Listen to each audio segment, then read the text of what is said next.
Lahat kami nag-asawa, hindi kami binigyan ng puhunan ng aming magulang eh. Dahil ang gusto mangyari ng aming magulang, magtaguyod kayo sa sarili nyong paa kung paano nyo pauunlarin ang inyong buhay. So, pag nag-asawa, naging kultura ng aming magulang na pag kayo nag-asawa, aalis ka sa aming puder at ikaw ang gagawa ng kaparaanan mo kung paano ka mabubuhay. So, hindi kami binigyan ng puhunan, kundi itinuro ng aming magulang kung paano magsumikap kaming magkakapatid na may taguyod ang isang hanap buhay.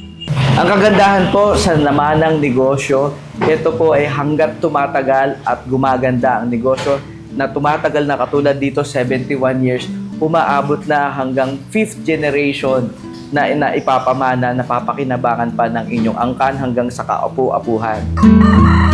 Panoorin ang full video sa ating YouTube channel, Agree sa Agri. Don't forget to follow, like, share, and subscribe.